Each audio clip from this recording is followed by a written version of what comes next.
Corona killer strain आखिरकार भारत में कैसे टूटेगी चेन। एक ऐसे वक्त में जबकि 24 घंटे में आंकड़ा 1,69,000 से ज्यादा आने लगा है। एक ऐसे वक्त में जबकि दिल्ली में 24 घंटे का आंकड़ा 10,774 से ज्यादा का होने लगा है। एक ऐसे वक्त में जबकि महाराष्ट्र का आंकड़ा लगभग 24 घंटे में 70,000 के आसपास टच करने लगा है। एक ऐसे वक्त में जबकि भारत में 12 लाख से ज्यादा कोरोना के एक्टिव केस हो गए हैं। तो ऐसे में चेन कैसे टूटेगी, यही अगले 1 घंटे का सवाल है। चेन तोड़ने के लिए क्या करना है। फेफड़ों में संक्रमण की दर अगर तेजी के साथ में बढ़ने लगी है, चेन टूटने से ही यह दर काम आएगी। क्या कोरोना 2.0 का खात्मा करने के लिए मां का दूध भी काम आएगा, यह भी आज की बड़ी खबर है। अगले 1 घंटे आपको बताएंगे हम। नमस्ते, मैं राशिद। महाराष्ट्र में पिछले 1.5 साल में कोरोना की वजह से 57,987 मौत हुई है। दिल्ली में 11,283 मौत 1.5 साल में हुई है। कर्नाटक में 12,889 मौत हुई है। लापरवाही भी है। डॉक्टर से बदतमीजी करने वाले कांग्रेस के विधायक भी हैं, जिन्होंने भोपाल में डॉक्टर से बदतमीजी की है, एक ऐसे वक्त में जबकि डॉक्टर की जरूरत सबसे ज्यादा है। हरिद्वार में शाही स्नान चल रहा है। कुंभ में कितनी नियमों की धज्जियां उड़ाई गई हैं, यह भी बड़ा सवाल है। देश टीका उत्सव मना रहा है। प्रधानमंत्री ने यह कह दिया है, टीका उत्सव के लिए 4 सूत्रीय फॉर्मूला भी उन्होंने दिया है। लेकिन हाँ, क्या महाराष्ट्र में लॉकडाउन लगेगा? अगर लगेगा तो क्या ये कंप्लीट लॉकडाउन होगा? क्या देश भी कंप्लीट लॉकडाउन की तरफ बढ़ रहा है या फिर देश में पार्शियल लॉकडाउन लगेगा, एक राज्य में लगेगा, अगले में नहीं? कुछ ऐसा भी चल रहा है क्या?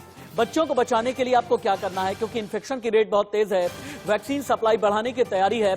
स्पुतनिक 5 को भी अब वैक्सीनेशन के लिए तैयार किया जा रहा है और अगले 10 से 11 दिन में स्पुतनिक 5 पर भी बड़ा फैसला आने वाला है। यह बड़ा फैसला क्या होगा, हम आपको आगे बताएंगे और दिखाएंगे। लेकिन अगली एक और स्क्रीन है जो सवाल खड़े कर रही है, क्या लॉकडाउन लगेगा तभी देश में संक्रमण रुकेगा? क्यों नहीं लोग मानने को तैयार होते? कोरोना का नया स्ट्रेन है, आखिरकार कैसे ब्रेक होगी किलर चेन? सवाल नंबर 1, क्या कोरोना चेन भारत में टूटेगी? बच्चों को कितना खतरा है? सवाल नंबर 3, लॉकडाउन लगने वाला है क्या? लापरवाही आखिरकार कब बंद होगी, कब खत्म होगी? और क्या देश में कोरोना विस्फोट हो गया है? हाँ, देश में कोरोना विस्फोट हो गया है। कोरोना विस्फोट को लेकर के इससे पहले कि मैं डिबेट की करें शुरुआत, इस वक्त की बड़ी खबर, देश में कोरोना ने मचा दी है तबाही। कोरोना ने सारे रिकॉर्ड तोड़ दिए। 24 घंटे में 1,68,000 से ज्यादा नए मरीज, एक दिन में 904 मरीजों की पूरे भारत में मौत हुई है। यानी देश में कोरोना विस्फोट हो गया है लोगों की लापरवाही की वजह से, और कोरोना की संक्रमण चेन, किलर चेन टूट नहीं रही। अगली बड़ी खबर महाराष्ट्र से। महाराष्ट्र में कोरोना संक्रमण के सबसे ज्यादा केस अभी भी आ रहे हैं। 24 घंटे में 63,294 केस, एक दिन में महाराष्ट्र में 24 घंटे में 349 मरीजों की मौत, और यह आंकड़ा डरा रहा है। कोरोना पर 10 आज की बड़ी खबरें क्या हैं, आप जान जाएं। महाराष्ट्र में एक दिन में 63,000 केस, 349 की मौत। महाराष्ट्र में लॉकडाउन लगने की पूरी संभावना, 14 अप्रैल को आ सकता है फैसला। 24 घंटे में दिल्ली में 10,774 संक्रमित, 48 की मौत। यूपी में पिछले 24 घंटे में 15,276 संक्रमित। छत्तीसगढ़ में 24 घंटे में 10,521 केस, 122 की मौत। एमपी में 24 घंटे में 5,939 नए केस, 24 की मौत। भोपाल में कांग्रेस विधायक ने डॉक्टर से बदतमीजी की। 14 अप्रैल तक टीका उत्सव, रेमडेसिविर का निर्यात यानी एक्सपोर्ट रोक दिया गया। महाराष्ट्र, दिल्ली, यूपी, एमपी में हालात सबसे ज्यादा खराब। दूसरी लहर में फेफड़ों को ज्यादा तेजी के साथ में नुकसान हो रहा है। कैसे हो रहा है, आगे आपको बताएंगे और दिखाएंगे। दुनिया में कोरोना और दुनिया का जो कोरोना मीटर है अभी तक क्या बताता है। पूरी दुनिया में अब तक केस आ गए हैं लगभग 13.5 करोड़, 13 करोड़ 60 लाख। मौत 29,40,000 की पूरी दुनिया में हो चुकी है। अमेरिका नंबर 1 है केस के मामले में, 3,18,69,996 केसेस अमेरिका में अकेले आए हैं। मौत अकेले अमेरिका में 5,75,595 हुई है। ब्राजील का नंबर 2 आ जाता है, 3,51,469 मौत। यानी ये पूरी दुनिया का आपको कोरोना मीटर हम आपको दिखा रहे हैं। लेकिन भारत का वैक्सीन मीटर क्या कह रहा है? डोज 1, डोज 2 और कुल वैक्सीनेशन अभी तक क्या क्या हुआ है? डोज 1 लगभग 8,88,00,000 लोगों को डोज 1 दी जा चुकी है। सेकंड डोज 1,27,00,000 को दी जा चुकी है। यानी अभी तक अगर देश की कुल आबादी हम 139 करोड़ मान लेते हैं तो ऐसे में लगभग 7.3% लोगों को डोज दी जा चुकी है वैक्सीन की। लेकिन अगर लगभग 7-7.25% की डोज है, इन सभी के बीच में लापरवाही कितनी है ये भी तो देख लीजिए आप। हरिद्वार के कुंभ में शाही स्नान चल रहा है, लेकिन कुंभ में जम करके लापरवाही सामने आई है। बाजार में भीड़ है, क्या दिल्ली, क्या मुंबई, क्या लखनऊ, तस्वीरें उतार दी जाएं। रैलियों में जन सैलाब है, शादी पार्टी में भी भीड़ है। ट्रेन में सोशल डिस्टेंसिंग गायब है, कोई भी सोशल डिस्टेंसिंग का पालन नहीं कर रहा। और हाँ, इतने के बावजूद भी जबकि एक दिन में 1,68,000 1,69,000 के आसपास केस आने लगे हैं, 2.25 लाख केस के बावजूद भी बिना मास्क घूमते हुए लोग नजर आ रहे हैं। डॉक्टर अभिनव भनोट, आप पल्मोनोलॉजिस्ट हैं, आप हमें यह बताएंगे कि फेफड़ों का जो संक्रमण अब इतनी तेजी के साथ में बढ़ने लगा है, इस खतरे से किस तरह से निपटना है। डॉक्टर अर्चना बजाज हैं, फिजिशियन हैं। तो इस चेन को तोड़ने का जो आपका सवाल है उस पर मैं ये बताऊंगा कि आप भी जानते हैं, हम सब जानते हैं कि कोरोना का कोई डेफिनेटिव ट्रीटमेंट अभी तक पूरे विश्व में नहीं है, क्योंकि अगर होता तो ये सारी चेन तोड़ दी जाती। हमारे पास जो उपलब्ध चीजें हैं वो सिर्फ प्रिवेंटिव मेजर्स ही हैं, जैसे social distancing, Covid appropriate behaviour जिसे हम कहते हैं, जिसमें आप मास्क लगाएं, सोशल डिस्टेंसिंग मेंटेन करें, हैंड हाइजीन मेंटेन करें, कफ एटिकेट्स फॉलो करें।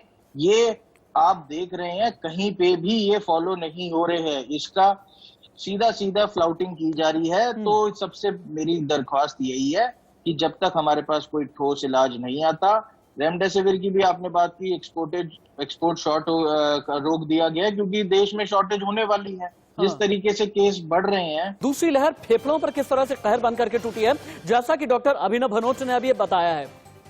सेकेंड वेव में लंग्स को बहुत तेजी के साथ में नुकसान हो रहा है। अब जानते हैं आप, 7 की बजाय 3 दिन में ही लंग्स में इंफेक्शन बहुत तेज हो गया है। 50 से 7% फेफड़ों को संक्रमित करने लगा है कोरोना, और फेफड़ों में संक्रमण की वजह से मौतों की तादाद बहुत तेजी में बढ़ने लगी है।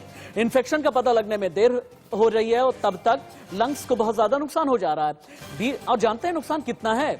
20 साल तक रोज 2 से 3 सिगरेट पीने से जितना नुकसान होता है, आज की तारीख में कोरोना की सेकेंड वेव की वजह से उतना ही नुकसान हो रहा है।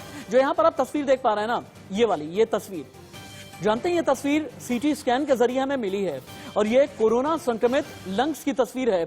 और ये फेफड़े कितने ज्यादा संक्रमित हो जा रहे हैं, इन तस्वीरों के जरिए आप देख करके समझें। और जैसा कि मैंने बताया कि 20 साल तक रोज 2 से 3 सिगरेट पीने जितना नुकसान अभी आपके फेफड़ों में हो रहा है, यानी ये फेफड़े संक्रमित हो रहे हैं, इनमें संक्रमण की दर बहुत ज्यादा तेज बढ़ने लगी है।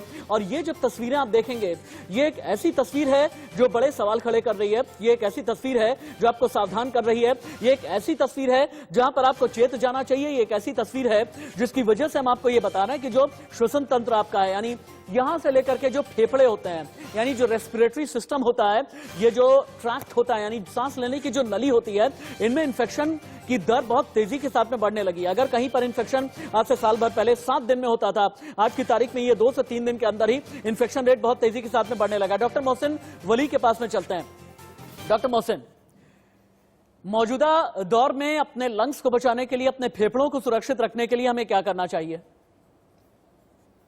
देखिए, ये जो फेफड़ों को सुरक्षित रखने वाली बात है, इसमें 2 एस्पेक्ट है। एक तो अपना डीप ब्रीदिंग एक्सरसाइज वगैरह करनी चाहिए, जो हम लोग पिछली बार बहुत सी चीजों की बात कर रहे थे, इम्यूनिटी बढ़ाने की। हम लोग पिछली बार बहुत थोड़ो थे, एक चीज पे बहुत बारीकी से ध्यान दे रहे थे। तो उसमें मैं यही कहूंगा, डीप ब्रीदिंग के साथ अश्वगंधा का इस्तेमाल करें। बाहर मॉर्निंग वॉक के लिए बिल्कुल ना जाए, क्योंकि बाहर जाने में खतरा ही खतरा है। घर पे ही करें, डीप ब्रीदिंग करें, बैठ के योगा करें, श्वासासन करें, और अनुलोम विलोम करें, प्राणायाम करें। तो ये सब चीजें, ये तो एक साइड ऑफ द स्टोरी हुआ। और दूसरा जो है सबसे इम्पोर्टेंट ये है, ये अपने फेफड़ों में संक्रमण जाने से रोकने का इलाज है, ये है मास्क। डॉक्टर अर्चना धवन बजाज, चूंकि आप पब्लिक हेल्थ एक्सपर्ट हैं, अभी डॉक्टर मोहसिन वली ने एक बहुत ही अलार्मिंग सी बात बोली है। घर के अंदर भी मास्क लगा करके रहें, न जाने हवा का कौन सा पार्टिकल या हवा के साथ में कौन सा पार्टिकल कोरोना लेकर के चला आएगा। तो क्या इसका मतलब यह है कि भारत की हवा में भी कोरोना का जहर है? वायरस है जिसके बारे में हालांकि रैम्पेंट है पिछले 1.5 साल से, फिर भी अगर हम कहें कि we still don't have adequate information कि इसकी ट्रांसमिशन किस किस तरह से हो सकती है, वो बिल्कुल ठीक है। And doctor Wali has a point, aerosol transmission, airborne transmission ये नहीं है, we have nothing to prove that. तो अगर हमें एविडेंस नहीं है टू प्रूव कि एयरबोर्न ट्रांसमिशन नहीं हो सकती, तो we would take it as कि एयरबोर्न ट्रांसमिशन भी हो सकती है। एंड अगर आपको प्रिकॉशन लेनी है और घर में मास्क पहनना है, तो उसमें बुराई तो मुझे कोई नहीं नजर आती। अगर आप एक जान, एक इंसान भी बचा सकते हैं from this transmission, even if it means putting a mask while you are going to sleep, please do that. It doesn't really matter. कई ऐसे भी केसेस भारत में अब सामने आने लगे हैं जहां पर रिकवरी के बाद एक से ज्यादा बार कोरोना हुआ है, क्योंकि इनके शरीर के अंदर एंटीबॉडी टिकी ही नहीं। ये क्या माजरा है, रिसर्च क्या है, आप देखें। ICMR और CSIR ने एक रिसर्च की, एक पूरी टीम थी जिसने रिसर्च की है। और भारत में कोरोना का असर बाकी दुनिया से बहुत अलग सा दिख रहा है। यानी अगर अमेरिका में कोरोना का जो असर है भारत में और ज्यादा खतरनाक है, ब्राजील में जो असर है भारत में ज्यादा खतरनाक है, फ्रांस में जो असर है भारत में ज्यादा खतरनाक है। और जानते हैं आप, CSIR के वैज्ञानिकों ने नेशनल लेवल पर एक सेरो सर्वे किया। इस सर्वे में जो नतीजा सामने आया, आप भी जानकर के हैरान रह जाएंगे। जानते हैं क्या नतीजा आया? 4 में से एक शख्स, आई रिपीट, 4 में से एक शख्स में 150 दिन के बाद एंटीबॉडी टिकी ही नहीं। कहा जाता है ना कि एक बार कोरोना हो जाता है एंटीबॉडी जनरेट होती है, अगर वैक्सीनेशन कराया जाता है तो एंटीबॉडी जनरेट होती है, लेकिन 150 से ज्यादा दिन तक एंटीबॉडी टिकी नहीं।